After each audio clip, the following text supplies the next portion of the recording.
Assalamualaikum warahmatullahi wabarakatuh. Innal hamdalillahi nahmaduhu wa nasta'inuhu wa nastaghfiruh wa natubu ilaihi wa na'udzu bihi min syururi anfusina wa min sayyiati a'malina. Man yahdillahu fala mudilla lah wa man yudlil fala hadiya lah. Wa ashhadu an la ilaha illallah wahdahu la syarika lah wa ashhadu anna Muhammadan abduhu wa rasuluh. Amma ba'du. Para jamaah Masjid Al-Muhajirin yang dimuliakan Allah Subhanahu wa taala, pada malam hari ini marilah kita lanjutkan kajian kita dalam rangka untuk memahami dinul Islam, agama Islam. Dinul Islam adalah dinullah, agama Allah Subhanahu wa taala. Sebagaimana difirmankan oleh Allah Subhanahu wa taala dalam surah Ali Imran ayat 19, Allah Subhanahu wa taala menyatakan, innad dina indallahil Islam. Sesungguhnya agama yang benar di sisi Allah hanyalah agama Islam. Wa makhtalafal ladzina utul kitaba, dan tidaklah berpecah belah dan tidaklah berselisih orang-orang yang diberi Alkitab illa mim ba'di ma ja'ahumul ilmu baghyam bainahum, kecuali sesudah datang kepada mereka ilmu karena kedengkian di antara mereka. Wa man yakfur bi ayatillah, dan barang siapa yang kufur terhadap ayat-ayat Allah, fa innallaha sari'ul hisab, maka sesungguhnya Allah maha cepat penghisapannya. Ayat ini mari kita perdalam para jamaah. Ayat ini memberitakan kepada kita bahwasanya agama yang dari sisi Allah, artinya agama yang dikehendaki oleh Allah untuk hambanya. Agama yang Allah ridho karenanya untuk hambanya. Agama yang karenanya Allah akan memberikan ampunan-ampunan. Dan Allah akan memberikan keridhaan-keridhaannya kepada para hambanya. Agama yang dengannya Allah akan memasukkan para hambanya ke dalam surganya yang penuh dengan kenikmatan. Jazaan, sebagai balasan, bima kanu ya'malun, dengan apa yang mereka kerjakan. Tidak ada agama yang seperti itu kecuali agama Islam. Kenapa? Karena agama Islam ini dimaksudkan oleh Allah yaitu agama ketundukan. Allah bermaksud dengan dinul Islam ini yakni agama yang diperuntukkan untuk ketundukan. Yang dengannya alam semesta tunduk patuh kepada Allah Subhanahu wa taala. Karena makna daripada al-Islam itu sendiri adalah al-inqiyadu, ketundukan. Ketundukan kepada Allah Subhanahu wa ta'ala. Maka kita lihat di dalam Islam, di dalam syariat Islam, kita lihat, kita pelajari benar-benar segala sesuatunya diatur oleh Allah di atas jalan ketundukan. Segala sesuatunya sesuai dengan namanya, yaitu al-Islam, yang bermakna al-inqiyadu lillah, tunduk patuh kepada Allah. Maka syariat Islam, syariat yang ada di dalamnya pun juga mengarah kepada semuanya tunduk patuh kepada Allah. Sehingga barang siapa yang menyimpang dari apa yang sudah diatur oleh Allah di dalam Islam, menyimpang dari syariat yang telah disyariatkan, jatuhlah kepada jalan-jalan yang tersesat. Apalagi kemudian beragama kepada agama selain Islam. Artinya, ketika ada seorang manusia beragama selain agama Islam, maka berarti ia telah menyimpang dari syariat Allah Subhanahu wa ta'ala. Telah menyimpang dari aturan Allah Subhanahu wa ta'ala. Maka sudah pasti tersesat jalan. Barang siapa yang beragama terhadap selain agama Islam, berarti ia telah menyimpang dari syariat Allah Subhanahu wa ta'ala. Telah menyimpang dari apa yang dikehendaki oleh Allah Subhanahu wa ta'ala, yaitu dinul Islam. Ma'asyiral muslimin rahimani wa rahimakumullah. Sebagaimana hal ini Allah firmankan dalam surah Ali Imran ayat 85, bisa dicek. Allah Subhanahu wa ta'ala berfirman, ayat 85-nya ya. Surah Ali Imran ayat 85. Allah menyatakan, "Waman yabtaghi ghairal islami dinan falay yuqbala minhu wa huwa fil akhirati minal khasirin." Yang artinya, barang siapa beragama atau barang siapa mencari agama selain agama Islam, falan yuqbala minhu, maka tidak akan diterima daripadanya, wa huwa fil akhirati minal khasirin, dan ia kelak di akhirat termasuk di antara orang-orang yang merugi. Jadi barang siapa yang hidup di dunia ini beragama tidak dengan beragama Islam, artinya beragama selain agama Islam yang bukan yang bukan diciptakan oleh Allah. Tapi apakah semua itu berjalan dengan kehendak Allah? Ya. Segala sesuatu ada dalam takdir Allah Subhanahu wa ta'ala. Tetapi agama selain agama Islam bukan agama yang dikehendaki untuk diridhoi. Nah, di sini. Loh, kemudian di antara kita bertanya-tanya, kan segala sesuatu itu atas kehendak Allah.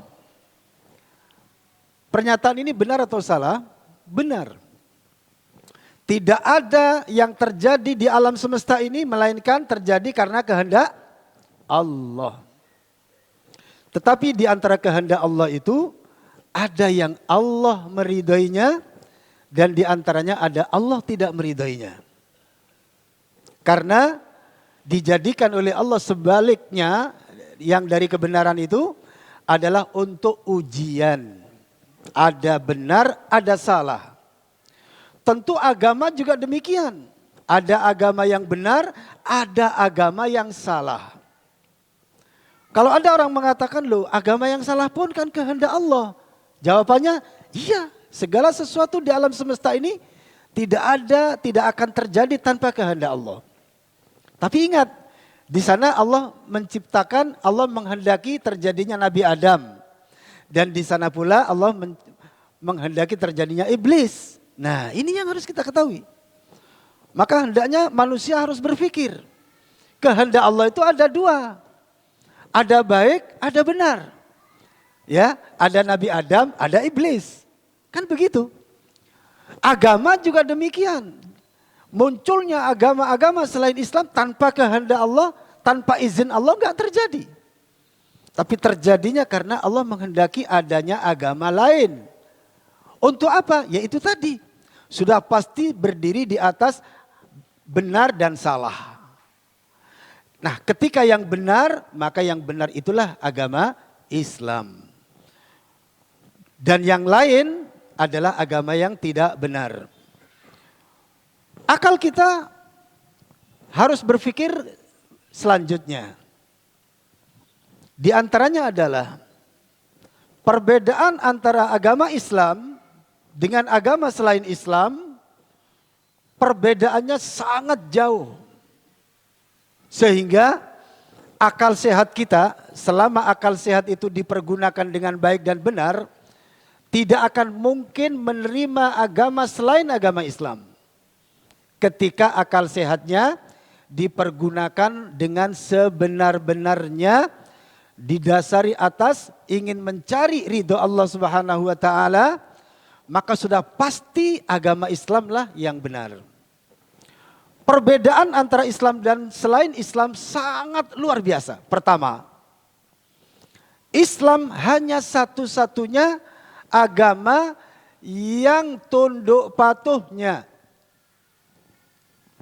menyembahnya hanya kepada Allah dan sesuai dengan syariat Allah. Hanyalah Islam yang menyembah hanya kepada Allah sesuai dengan syariat yang diatur sendiri oleh Allah, hanyalah agama Islam. Sedangkan selain Islam, yang disembah selain Allah. Kemudian syariatnya, artinya ajaran-ajaran yang terdapat di dalamnya bukan dibikin langsung oleh Allah, tapi dibikin oleh manusia, oleh orang-orang yang mengimaninya. Mereka bikin aturan yang dimasukkan dalam bagian agama oleh pencetusnya. Ini perbedaannya. Kalau Islam dari Allah, diatur sendiri oleh Allah, disampaikan kepada Rasulnya. Agar Rasulnya menyampaikan kepada manusia segala sesuatu yang sudah diatur oleh Allah sendiri itu. Makanya di dalam umat Islam sendiri ada kategori-kategori. Ada umat Islam yang berjalan di atas as-sirat al-mustaqim, jalan yang lurus. Ada umat Islam yang berjalan di atas as-sirat ad-dallah, jalan yang tersesat. Dan itu sudah fitrah Allah. Maka di dalam Islam pun ada penyaringan-penyaringan. Tidak cukup kita merasa saya Islam. Tidak cukup. Melainkan Islam jalur mana? Islam yang mana yang kamu ikuti? Kalau di zaman Rasulullah, ya. Di zaman Rasulullah masih hidup, siapa? Ya para sahabat itu. Mereka satu Islam.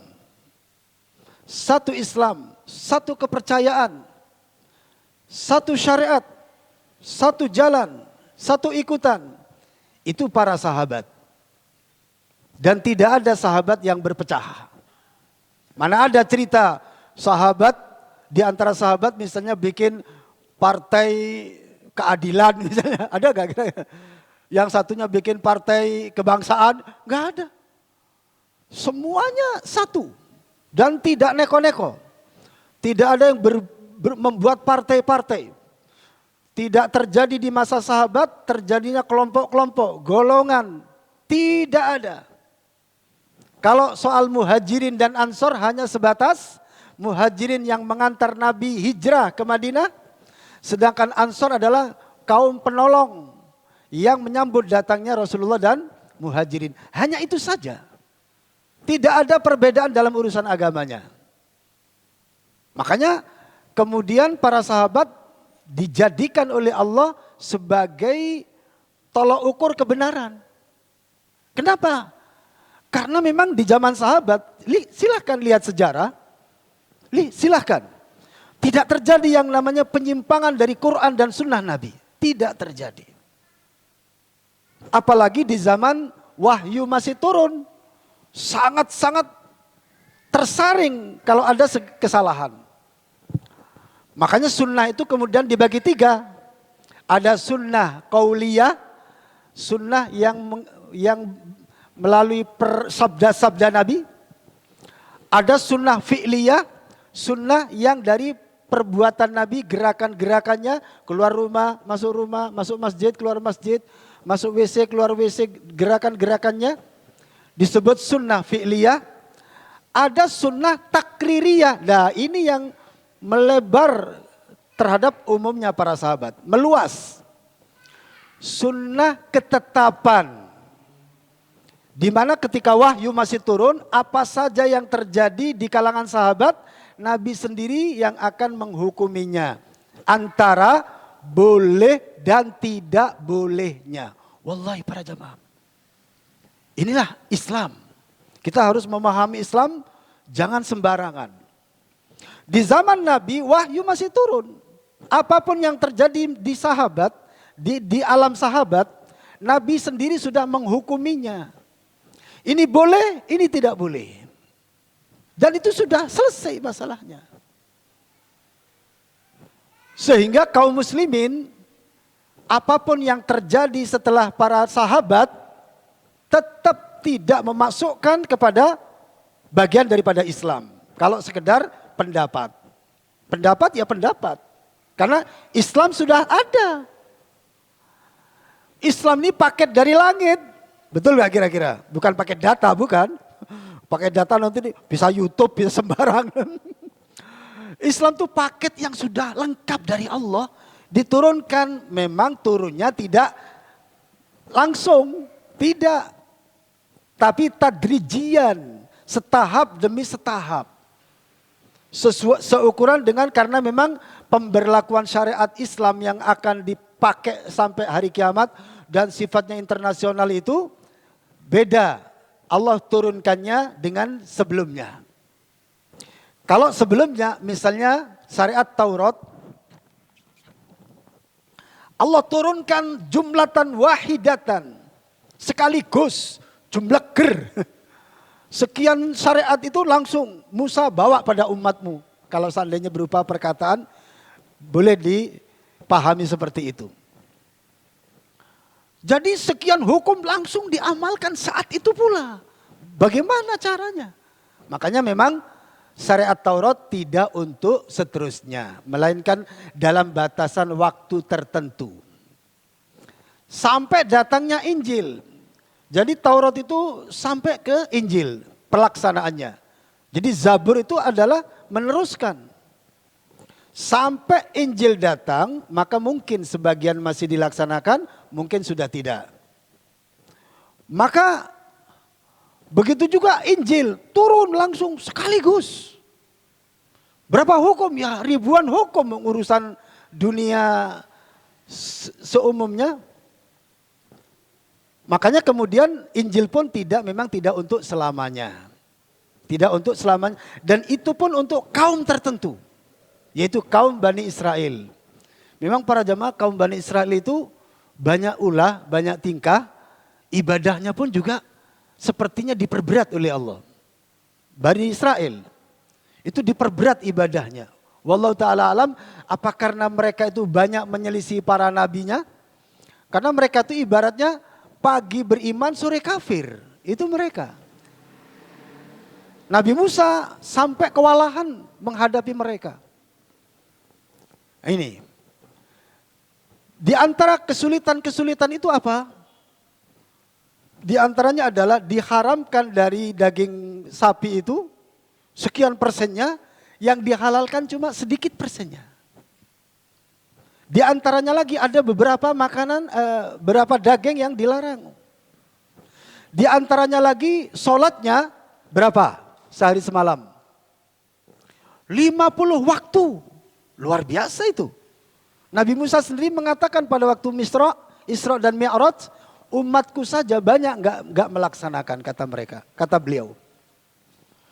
Di antaranya lagi mereka berdosa, sekali berdosa, bertobat sebanyak 70 tahun belum tentu diterima taubatnya. Beda dengan umat ini, sebanyak dosanya, sebanyak buih lautan pun dengan sekali wirid dan sesudah sholat itu, subhanallah, subhanallah 33 kali, alhamdulillah, alhamdulillah 30 kali, 33 kali, Allahu Akbar 33 kali, habis. Walau kanat mithla zabadil bahri. Meskipun dosanya sebanyak buih lautan. Bahkan untuk umat ini Allah sudah berkata, "Lau ataitani bikurabil ardi khotoya, thumma lakitani walam tusrik bi syai'an, la ataituka bikurabiha maghfiratan." Au kama qala. Sekiranya kamu datang kepadaku, yakni di akhirat nanti, dengan membawa dosa sepenuh bumi. Dosa sepenuh bumi itu seperti apa para jamaah? Tapi itu terjadi. Kemudian kamu datang kepadaku tidak dalam rangka syirik sedikit pun. Maka aku akan mendatangi kamu sepenuh bumi itu pula ampunanku. Kalau dosanya sepenuh bumi, ampunannya juga sepenuh bumi, ini artinya impas. Masuk surga karenanya. Ketika tidak ada unsur kesyirikan. Hadis ini luar biasa para jamaah. Saya sempat lama berpikir, memahaminya. Tapi saya terus, ketika saya merasa nggak puas. Karena apa? Kenapa nggak puas? Karena saya tahu ini belum sesuai dengan fitrah hadis ini. Wah, berarti nggak benar. Sebab intinya Allah memaafkan dosa sepenuh bumi hanya karena tidak syirik.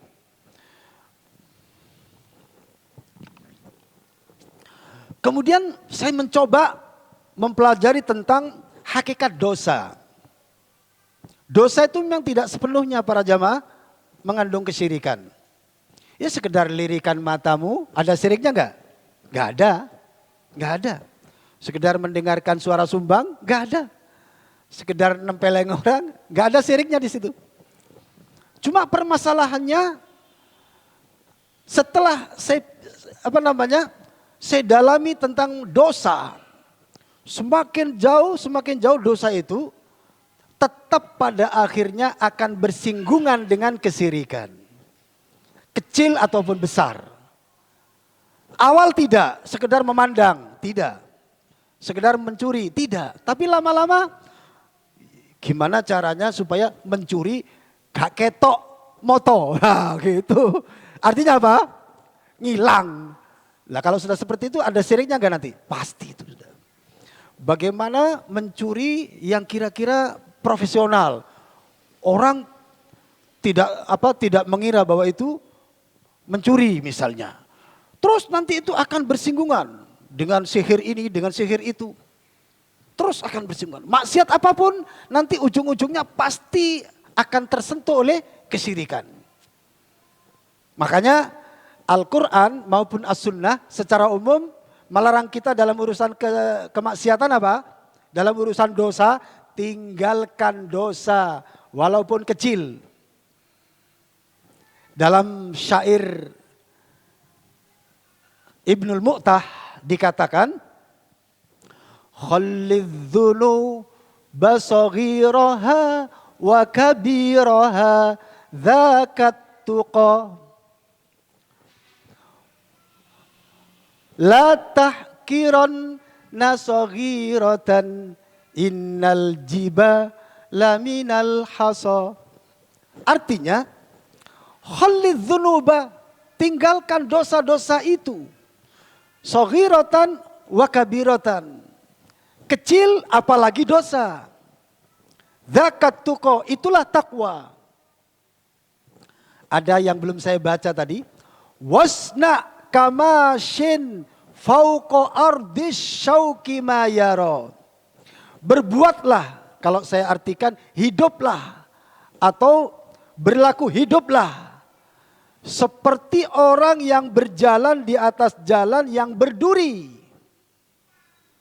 Kemudian dia cenceng-cenceng, melangkah-melangkah, dicoter-coter supaya tidak terinjak atau menginjak apa yang dia lihat. Kata Ibnul Mu'taz, hiduplah seperti itu dalam dunia ini. Jangan sembarangan. Oh, bisnis, kenceng, tanpa pikir mana yang benar, mana yang salah. Yang penting segera jadi. Oh, jangan.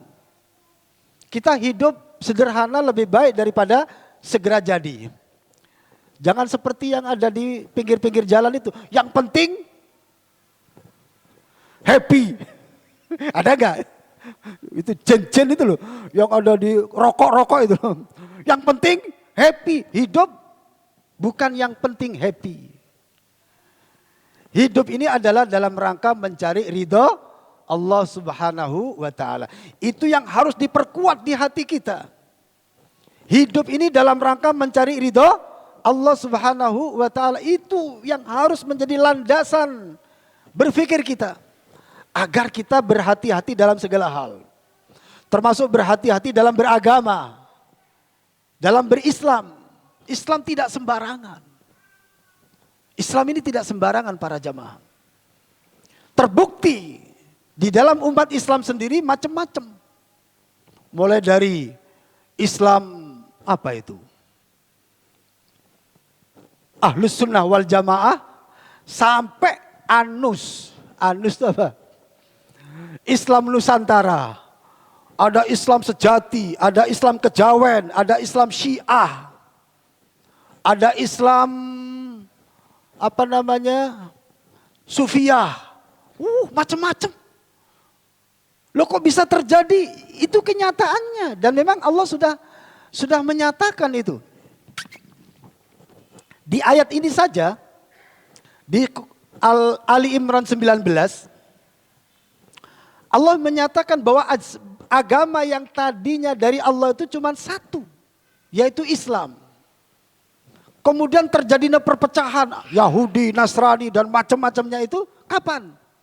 Justru setelah datang ilmu kebenaran, lalu mereka merusak kebenaran itu karena baghyan bainahum, karena kebencian di antara mereka. Hawa nafsu yang akhirnya diperturut sampai agama Allah menjadi terpecah-pecah. Makanya perpecahan di dalam Islam disebut apa? Ahlul ahwa. Ahlul ahwa itu artinya apa? Golongan pengekor hawa nafsu. Apa kita akan termasuk di dalamnya? Jangan. Kalau kita masuk ke dalamnya, terseret ke dalamnya, pasti tempat kita neraka. Dalam urusan agama kita harus merdeka para jamaah. Merdeka ini dalam rangka untuk memudahkan diri kita menuju kepada satu jalan yang Allah kehendaki.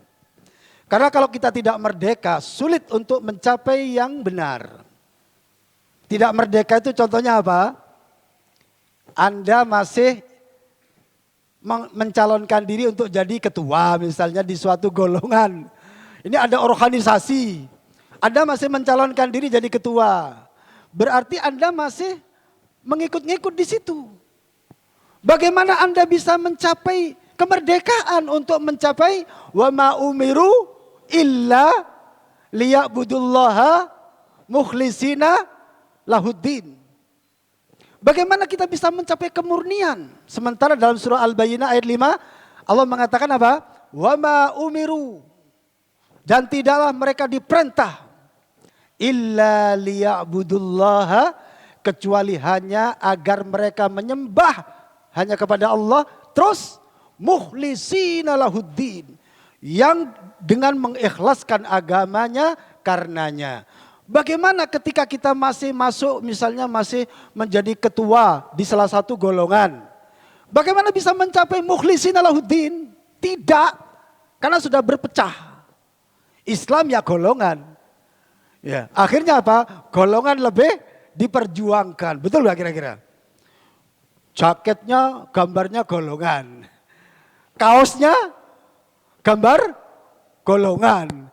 Pikiran-pikirannya ketika berbicara juga pikiran-pikiran golongan. Tidak selamat sudah.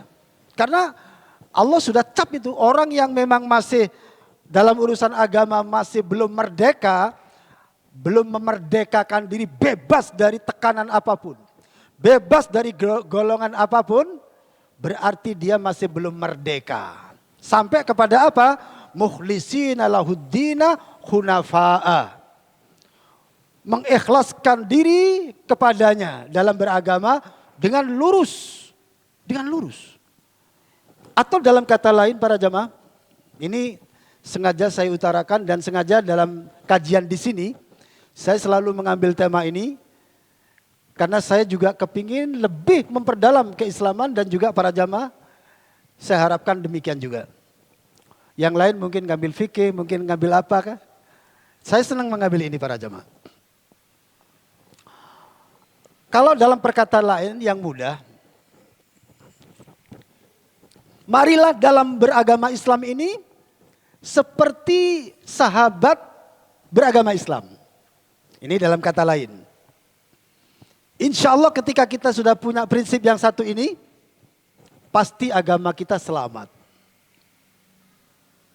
Mungkin orang lain juga berkata seperti itu.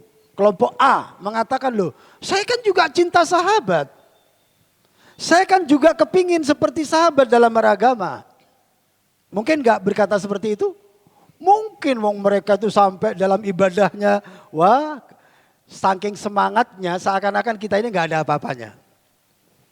Sampai mereka memanggil Allah, memanggil Muhammad, memanggil Abu Bakar, memanggil Umar, Utsman, ya Ali, ya Fatimah binti Rasulullah. Ada gak?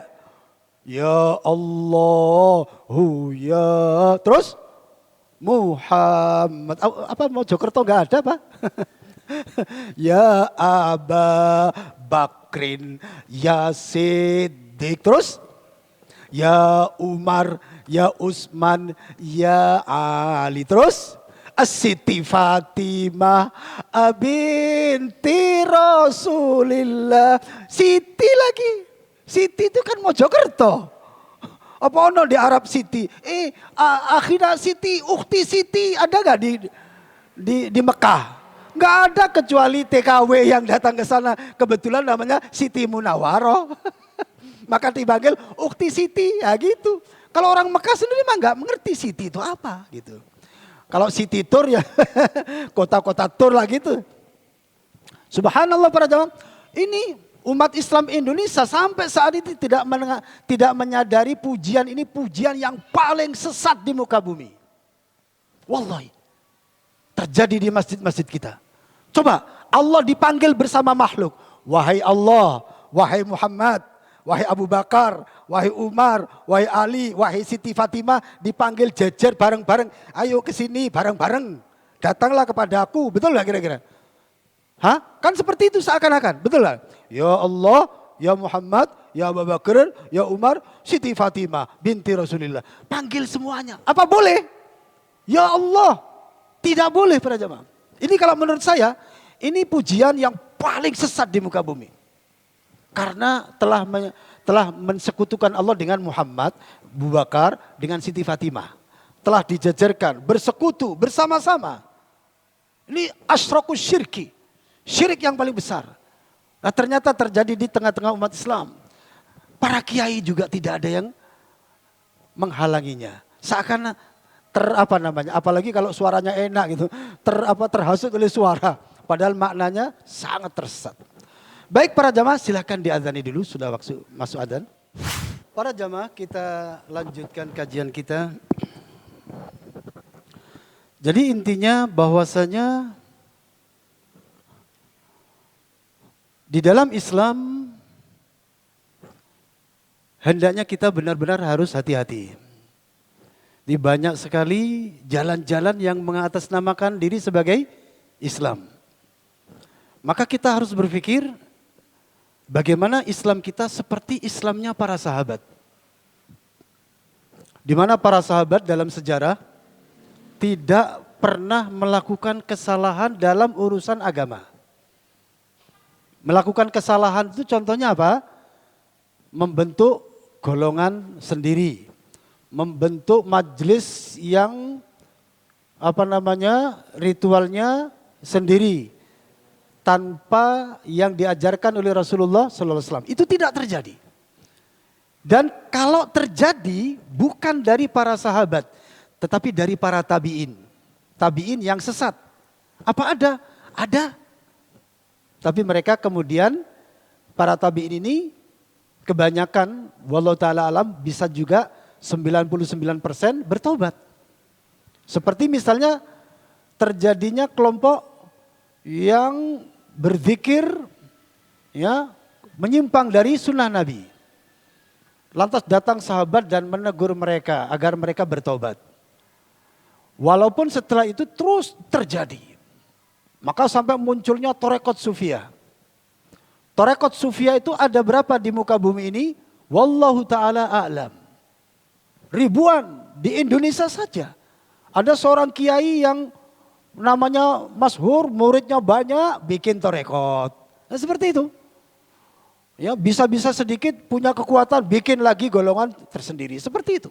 Padahal setinggi apapun pencapaian kita di muka bumi ini, derajatnya tetap dalam urusan Islam kembali saja kepada agamanya para sahabat. Tidak boleh kemudian membuat cara baru, kreasi baru dalam Islam, tidak ada. Islam ini sudah sebaik-baik jalan, tidak membutuhkan kreasi baru. Betul gak kira-kira? Islam ini tidak membutuhkan kreasi baru, ini penting.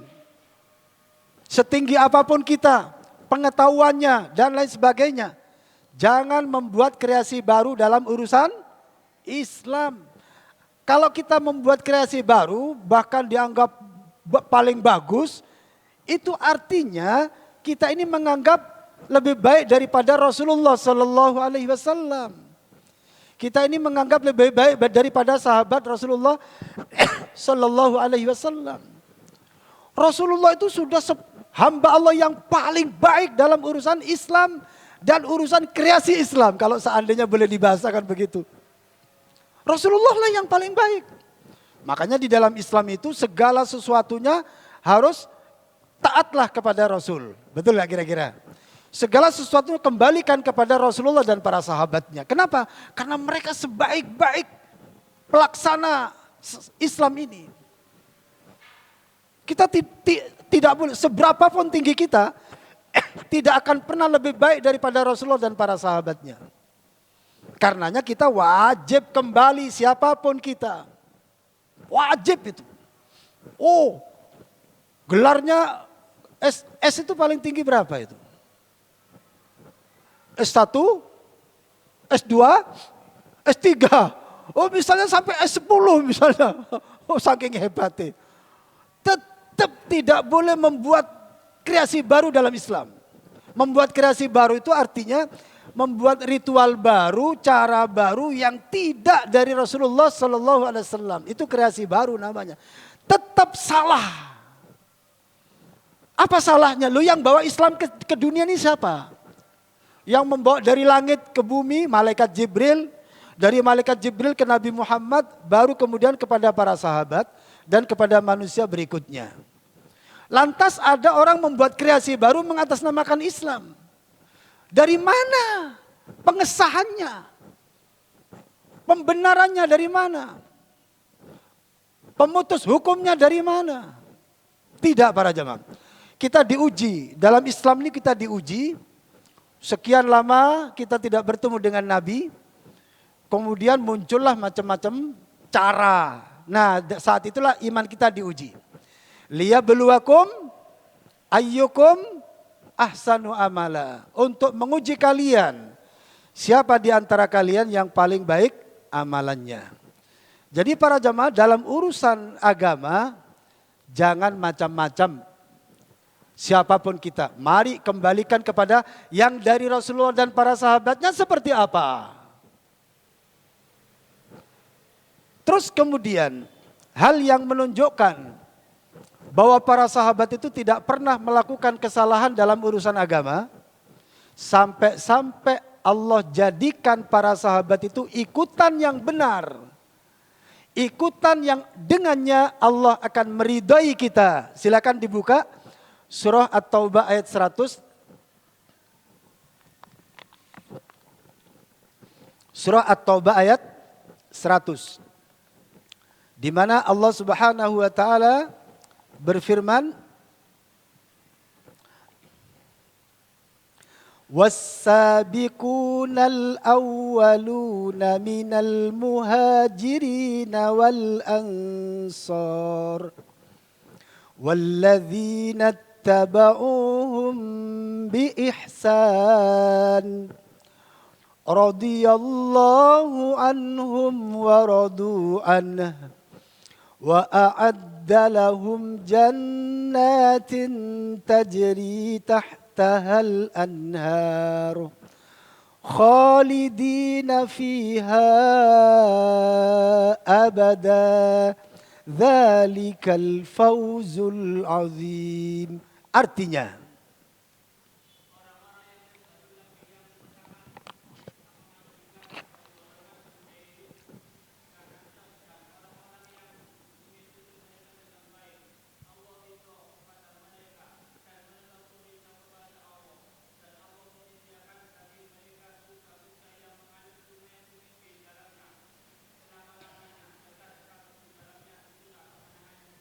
Allah berfirman, "Was-sabiqunal awwaluna minal muhajirin wal ansar."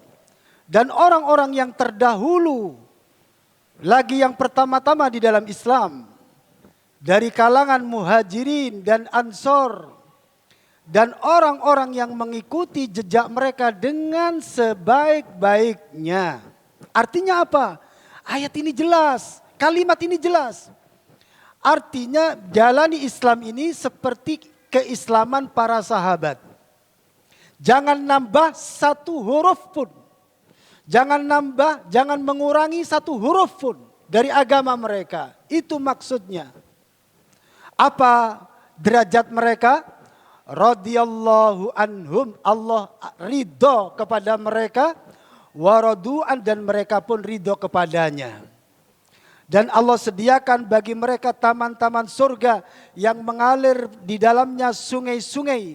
Mereka kekal selama-lamanya di dalamnya. Dzalikal fawzul azim. Yang demikian itulah kemenangan yang besar. Ini ayat sebagai bukti bahwasanya para sahabat itu telah diridhai oleh Allah. Allah telah ridho kepada mereka. Inilah ayat yang mengumumkan akan hal itu. Dan Allah meridai apabila kita orang belakangan ini, manusia-manusia yang berikutnya, mengikuti jejak mereka dalam beragama Islam.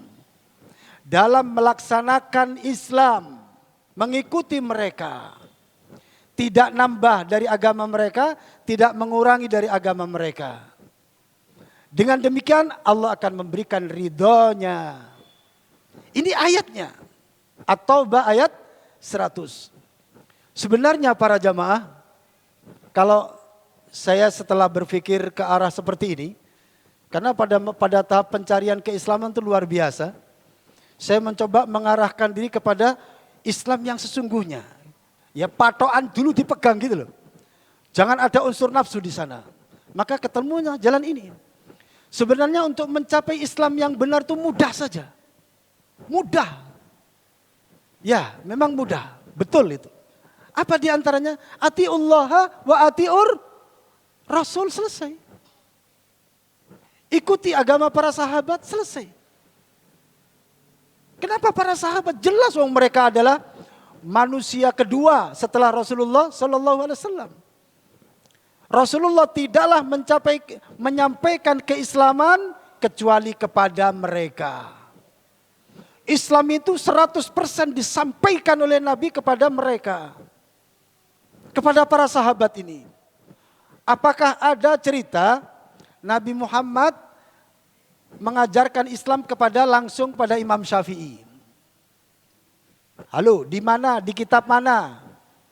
Di dalil mana? Yang langsung ke Imam Syafi'i. Atau langsung ke Imam Ahmad. Atau langsung kepada Imam Hanafi. Apalagi yang di Aceh itu. Atau Nabi langsung ngajari Islam kepada guru sak kumpul. Pernah nggak ada cerita? Nggak ada. Kalau guru sekumpul mengatakan aku melihat Nabi begini-begini itu kan karena kedustaan saja. Kepada Imam Syafi'i saja, nggak langsung. Yang langsung itu pasti kepada siapa?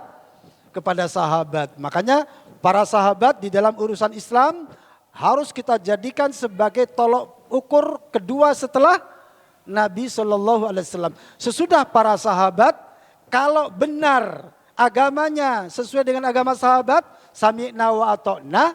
Kalau tidak benar, siapapun mereka manusia biasa.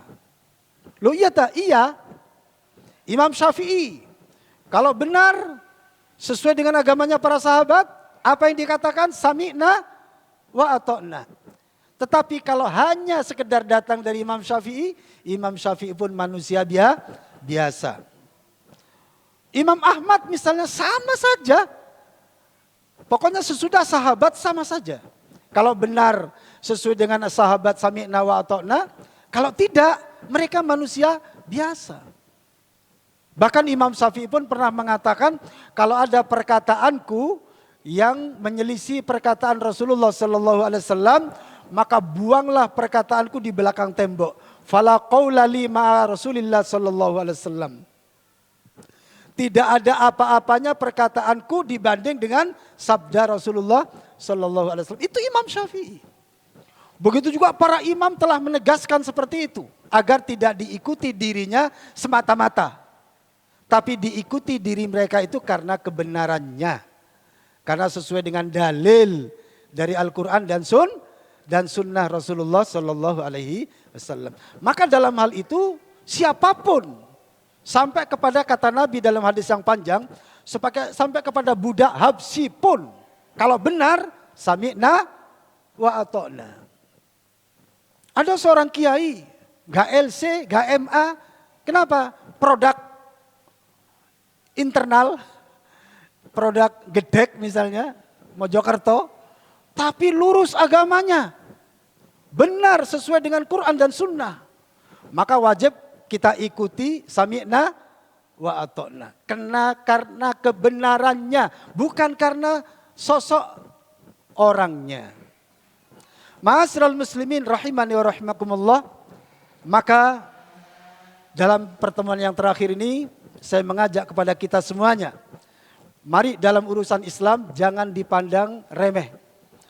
Mari kita berusaha dalam hidup ini untuk urusan Islam, bikinlah diri kita ini sampai berat. Karena itu yang benar. Jangan sampai urusan dunianya yang berat, urusan agama mah sampingan. Buktinya apa sampingan? 5 waktu nggak mesti ke masjid. Nah ini sampingan sudah. Kadang ngaji, kadang enggak. Kadang ngaji, kadang enggak ngaji. 5 tahun gak nang masjid belas. Lah itu menunjukkan sampingan itu. Karena orang yang sungguh-sungguh dalam urusan agama, otak utamanya itu, pikiran otak utamanya adalah agamanya. Bagaimana mencapai ridha Allah, ampunan Allah. Bagaimana mencapai surga yang paling tinggi. Kemudian setelah itu karena dunia itu juga kita butuhkan, juga kita kerjakan. Nah seperti itu loh.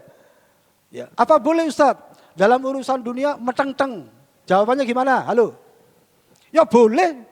Cuma jangan sampai urusan akhiratnya di bawah meteng-tengnya urusan dunia gitu loh. Paham ya? Urusan agama para jamaah yang akan mengangkat kita ke surga, ke akhirat. Ibaratnya begini loh. Nabi Adam itu dilempar oleh Allah dari atas ke bawah. Dan Nabi Adam sudah bertobat. Fataba alaihi innahu huwal tawwabur rahim. Dalam surah Al-Baqarah ayat 37. Fatalaqqa Adamu min rabbihi kalimatin fataba alaihi. Innahu huwat tawwabur rahim. Adam mendapatkan kalimat taubat lalu beliau bertobat kepadanya. Fataba alaihi maka Allah menerima taubatnya. Nabi Adam setelah dilempar ke dunia, kemudian bertobat dan diterima tobatnya, itu artinya Nabi Adam telah terangkat kembali ke tempat semula, yakni di surga, diangkat. Kalau surga itu ibaratnya angkat para jemaah. Kalau neraka ibaratnya turun ke bawah. Setelah Nabi Adam diangkat lagi, artinya diterima tobatnya, kembali lagi ke surga.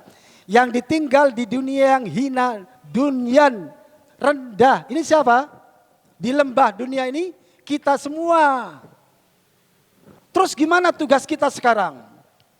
Tugas kita sekarang adalah berjuang keras seperti Nabi Adam berjuang mentaubatkan dirinya. Supaya kita diangkat kembali oleh Allah dan dipertemukan kembali, dikumpulkan kembali bersama Nabi Adam di surganya. Itulah gambaran perjuangan dalam hidup ini. Baru dapat sekarang atau sudah sejak kemarin? Pernyataan seperti ini? Baru dapat sekarang? Halo, yang di belakang, pernyataan seperti ini baru dapat kapan? Sekarang? Itulah gambaran hidup kalau mau tahu. Nabi Adam itu dilemparkan ke dunia, kemudian karena taubatnya diangkat lagi. Itulah perjuangan kita seharusnya. Kita harus bisa menerobos pintu langit yang 7 ini. Langit pertama terbuka, langit kedua terbuka, sampai langit ke-7 terbuka. Maka sampailah kita ke hadapan Rabbul Izzati. Kalau Islamnya sembarangan, kira-kira bisa nggak membobol pintu langit? 7 pintu langit itu. Wah, bagaimana bisa? Wong syaratnya nggak cukup. Jadi intinya para jamaah, perjuangan kita manusia di muka bumi ini harus seperti itu. Bagaimana caranya bisa membobol pintu langit 1 sampai pintu langit ke-7 untuk hadir di hadapan Tuhan kita. Itulah perjuangan. Dan itulah Islam datang kepada kita, memperjuangkan kita agar kita bisa. Kalau sudah berbicara seperti ini, apa mungkin sampai kepada Allah sementara keislamannya sembarangan? Ya seenaknya begitu. Tidak dipentingkan sama sekali. Tapi urusan dunia, sampai rela mati. Na'udzubillah. Jadi itu para jamaah ya, gambaran kita hidup di dunia ini, bagaimana kita bisa menaikkan diri kita kembali, menerobos pintu langit pertama sampai langit ke-7 untuk menghadap siapa? Allah Subhanahu wa taala. Kalau itu bisa kita lakukan selama hidup kita, berhak kita masuk surga. Tapi kalau ternyata nggak bisa, wallahi para jamaah. Ya, semoga meskipun secara nyata kita nggak bisa, semoga dengan keinginan kita, kepinginan kita, semangat kita, ada yang namanya munggah katrolan. Halo? Semoga masih ada namanya munggah katrolan. Lah munggah katrolan itu seperti Allah sebenarnya melihat amal kita itu enggak respon sebenarnya. Alah, seperti itu aja. Tapi Allah kasih sayang kepada kita sehingga oleh Allah kita ditarik lantas dimasukkan ke dalam surga. Itu namanya munggah apa namanya? Munggah katrolan. Kalau di sekolah dulu kalau sebenarnya nggak naik tapi dinaik-naikkan itu namanya naik apa namanya? Kan ada seperti itu. Itu naik munggah katrolan itu. Ya Allah para jamaah. Terus gimana ya? Wong ilmu kita juga nggak setinggi sahabat. Terus gimana? Yang penting para jamaah tetap imani Allah. Takutlah kepada Allah dan terus memohon kepada Allah. Ya Allah, ampunilah aku. Ampunilah aku. Insya Allah nanti Allah akan mengatrol kita dengan kasih sayangnya dan rahmatnya. Amin ya rabbal alamin. Baik, sampai di sini semoga kajian kita malam ini memantapkan kita dalam keislaman kita. Amin ya rabbal alamin. Mari kita tutup dengan doa kafaratul majlis. Subhanakallahumma wa bihamdika asyhadu an la ilaha illa anta astaghfiruka wa atubu ilaik. Assalamualaikum warahmatullahi wabarakatuh.